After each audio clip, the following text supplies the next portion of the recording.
सबसे पहले बहुजन समाज पार्टी के संस्थापक मान्यवर काशीराम जी को सच्ची श्रद्धांजलि अर्पित करता हूं और किन अल्फाजों से, किन शब्दों से आप लोगों का शुक्रिया अदा करूं कि आप भारी तादाद में यहाँ पहुंचकर जो इस श्रद्धांजलि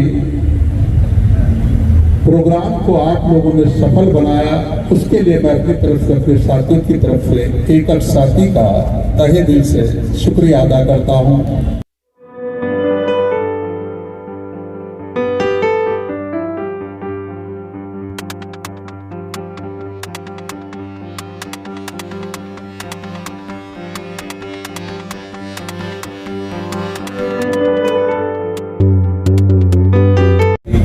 और सामने बैठे थे मेरे मोहतरम बुजुर्गों, नौजवान साथियों, माँ और बहनों, सबसे पहले बहुजन समाज पार्टी के संस्थापक मान्यवर काशीराम जी को सच्ची श्रद्धांजलि अर्पित करता हूं और किन अल्फाजों से, किन शब्दों से आप लोगों का शुक्रिया अदा करूं कि आप भारी तादाद में यहाँ पहुंचकर जो इस श्रद्धांजलि प्रोग्राम को आप लोगों ने सफल बनाया, उसके लिए मैं अपनी तरफ से, अपने साथियों की तरफ से एक एक साथी का तहे दिल से शुक्रिया अदा करता हूं, आभार व्यक्त करता हूं। और जिन साथियों के माध्यम से खासतौर से मेट्रो मंडल के और उसमें भी जो गौतम बुद्ध नगर हमारा जिला है, उसके सम्मानित साथियों से खूबसूरत आलीशान प्रोग्राम जिस खूबी के साथ उन्होंने इसे सवारा सजोया, उसके लिए जिन साथियों का इसमें सहयोग है, उनका भी मैं आभार व्यक्त करता हूँ। और सम्मानित साथियों, आज के इस श्रद्धांजलि प्रोग्राम में हमारे बहुत सारे साथियों ने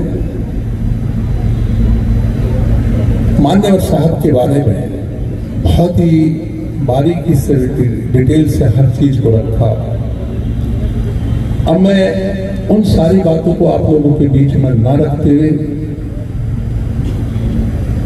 केवल इतना कहना चाहूंगा कि जिस तरीके से संघर्ष करके इस देश में रहने वाले कमजोर, मजलूम, बेसहारा लोगों को, दलितों को, पिछड़ों को, मुसलमानों को, प्रकाश के गरीब भाइयों को उनका हक दिलाने के लिए मान्यवर काशीराम जी ने अपना सब कुछ निछावर कर दिया। अपना कोई परिवार नहीं बसाया, अपने पास उनकी कोई पूंजी नहीं थी, उनका एक एक पल इस देश में रहने वाले 90% लोगों के लिए समर्पित था। हमें उससे सबक लेकर आज ये प्रतिज्ञा करनी है, ये कसम खानी है कि जिस तरीके से साहब ने इस मिशन को खड़ा किया, इस पार्टी को खड़ा किया, हमें एक एक साथी को उनके इस कारवां को आगे बढ़ाना है और इस मिशन को पूरी तरीके से कामयाब करना है, अपनी पार्टी को कामयाब करना है। आज ये कमान किसके हाथ में है? आज इस मिशन की कमान बहन कुमारी मायावती जी के हाथ में है और उन्होंने भी ये फैसला कर रखा कि जब तक इस देश में रहने वाले इन दलितों को, पिछड़ों को, मुसलमानों को, प्रकाश के गरीब भाइयों को इस देश का हुक्मरान न बना दूंगी, मैं चैन से नहीं बैठूंगी। ये फैसला आदरणीय बहन कुमारी मायावती जी का।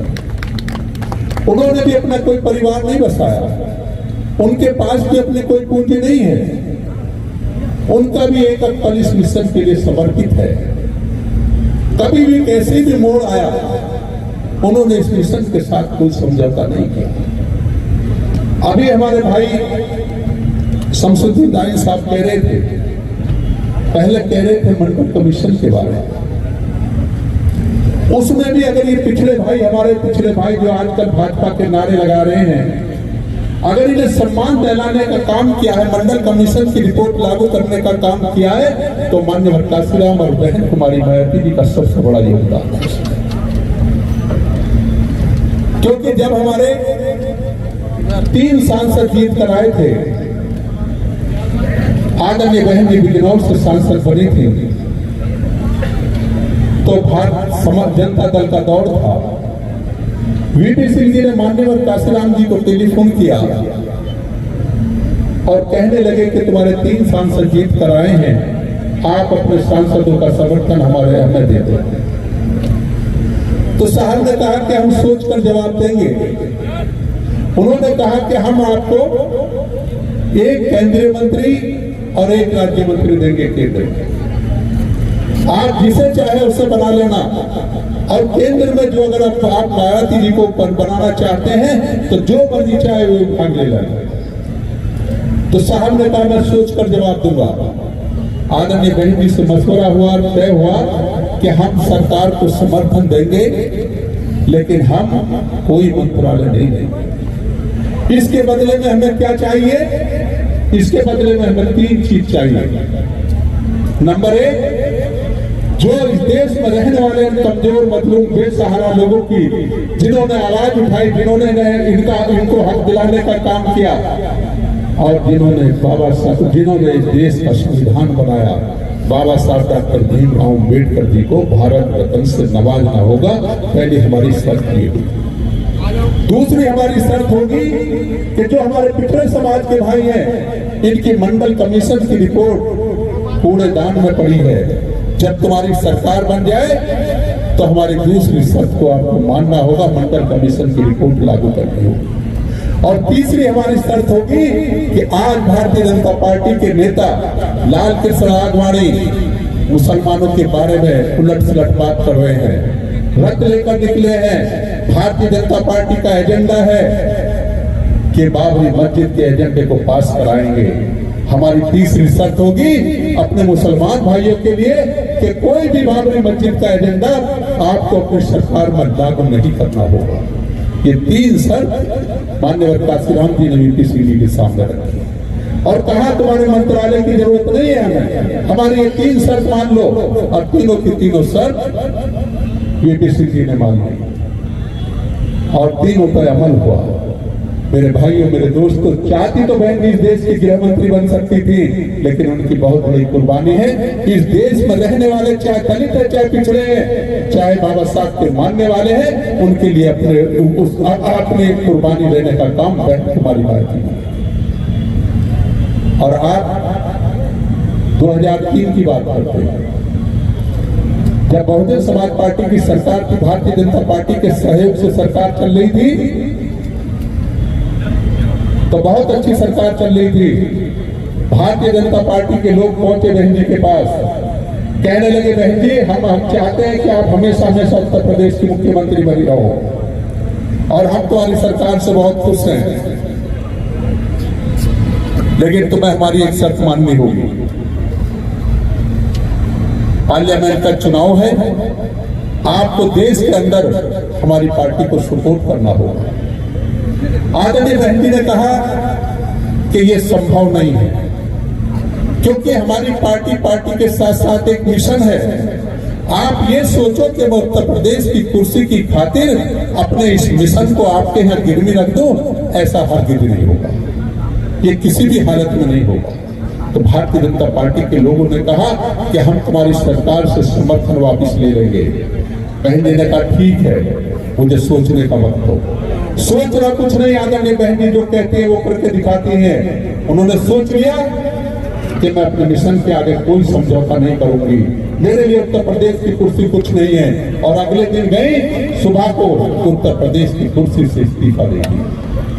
मेरे भाइयों, मेरे दोस्तों, वो मिशन के साथ कोई समझौता नहीं करते।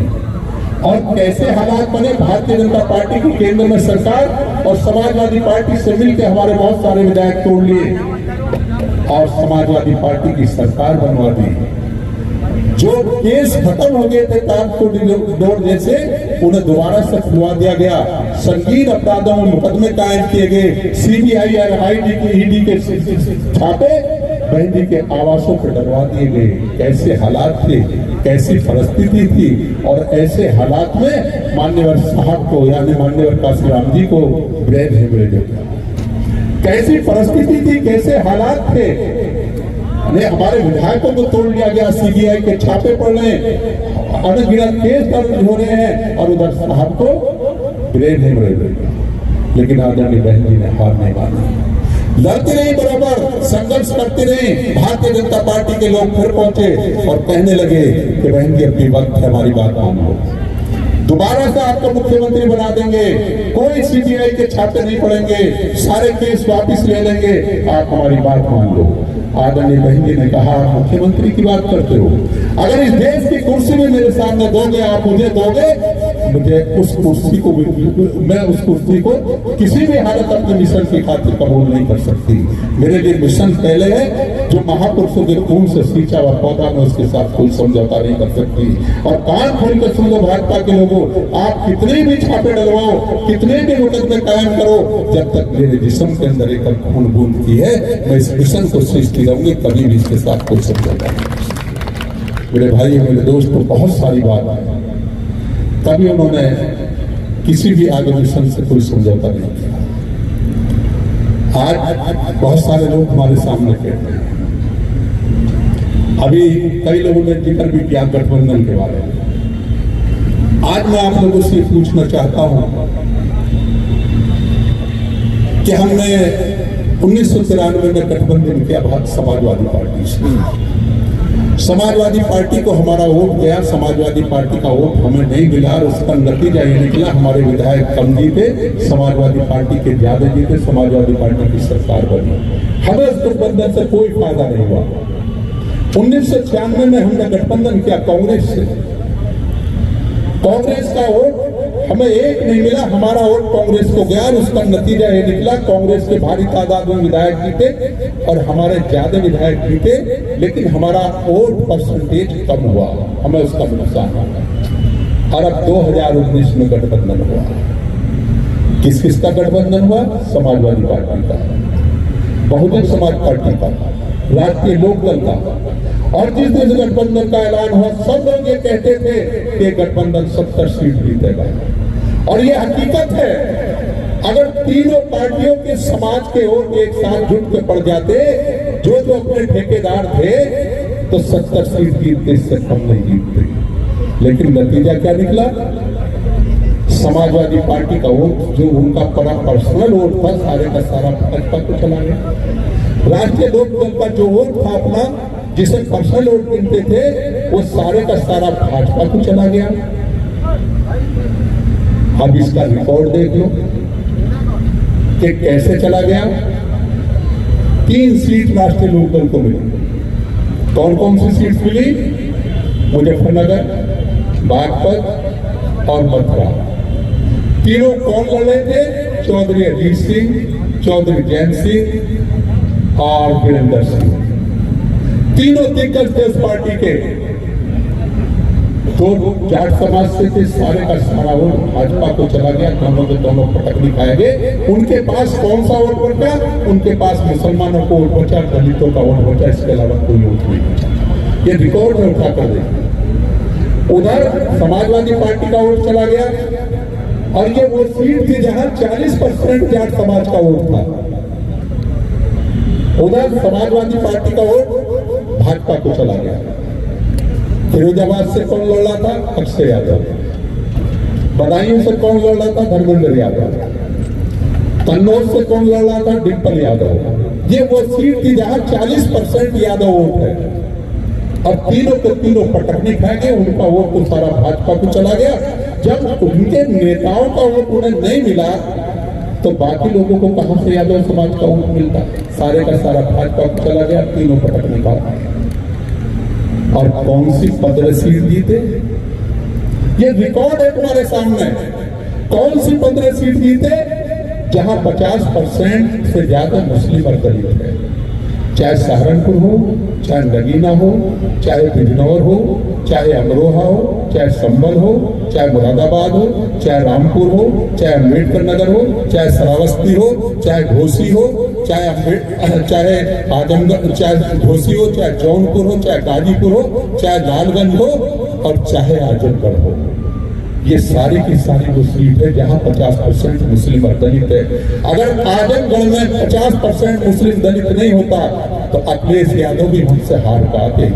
ये गारंटी की बात है। एक सीट जीते मैनपुरी की, जहां मुसलमान दलित कम था, वहां मुलायम सिंह यादव मैनपुरी में जीते। रिकॉर्ड है तुम्हारे साथ। और बहन जी जो कहती यही तो कहती है कि किससे समझौता कर ले, हम किस पार्टी से समझौता कर ले, जिनसे हम समझौता करते हैं उनका वोट हमें नहीं मिलता।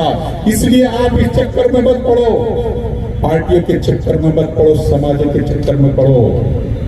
यादव से समझौता करो, जाटों से समझौता करो, पिछड़ों से समझौता करो, मुसलमानों से समझौता करो, अपर कास्ट के भाइयों से समझौता करो, सबको अपने साथ जोड़ो, तो फिर ये पार्टी अपने आप ही नंगी खड़ी हो जाएंगी और बहुजन समाज पार्टी की सरकार बनेगी। इसे कोई रोक नहीं पाएगा।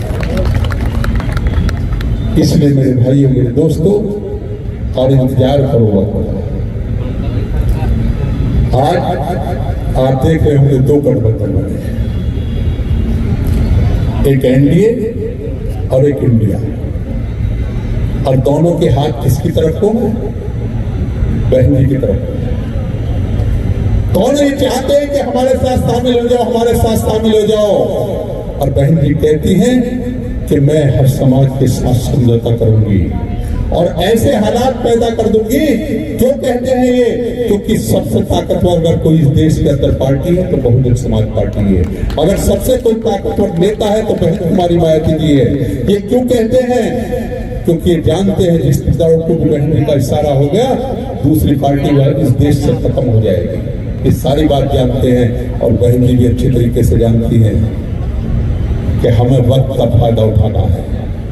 ऐसे हालात पैदा होंगे कि ये भी मजबूर होंगे, ये भी मजबूर होंगे, और हम इस देश के मालिक होंगे इंशाअल्लाह ताला। ऐसे हालात पैदा, लेकिन उसके लिए हमें सबको एकजुट होकर, सर्व समाज के भाइयों को एकजुट होकर आज हमें प्रतिज्ञा करनी है कि सर्व समाज के भाइयों को एकजुट होकर बहुजन समाज पार्टी के साथ जुड़ना है। चाहे वो हमारे दलित समाज के भाई हैं, चाहे पिछड़े समाज के भाई हैं, चाहे हमारे अपर कास्ट के गरीब भाई हैं, चाहे हमारे मुस्लिम समाज के भाई हैं, अगर उनका भला है तो बहुजन समाज पार्टी में है। आज जिस मसीहा के हम श्रद्धांजलि अर्पित करने के लिए इकट्ठा हुए हैं, उन्होंने वास्तव में एक मिशन तैयार किया है। इस देश में रहने वाले 90% लोगों की लड़ाई बहुजन समाज पार्टी लड़ रही है। चाहे वो दलित है, चाहे पिछड़े, चाहे मुसलमान, चाहे कास्ट गरीब है, हर एक गरीब की लड़ाई बहुजन समाज पार्टी लड़ रही है। इसलिए मेरी गुजारिश है कि आप लोग सब बहुजन समाज पार्टी के साथ जुड़ जाओ, और जिस दिन इस देश के रहने वाले गरीब, दलित, पिछड़े, मुसलमान, अपर कास्ट के गरीब भाई बहुजन समाज पार्टी के साथ जुड़े तो प्रधान से लेकर प्रधानमंत्री तक तुम्हारा होगा। इससे कोई रोक नहीं है। अब मैं ज्यादा वक्त न लेते हुए आप लोगों का बहुत बहुत शुक्रिया अदा करते हुए, और आप लोगों का जो आप लोगों ने कीमती वक्त दिया उसके लिए धन्यवाद देते हुए, और जिन भाइयों ने इस प्रोग्राम को कामयाब किया उनका बहुत बहुत आभार व्यक्त करते हुए, बहुत बाखूबी के साथ सजाया, मैं यही अपनी बात को खत्म करता हूँ। जय भीम, जय भारत, खुदा हाफिज़ और नबी का सलाम।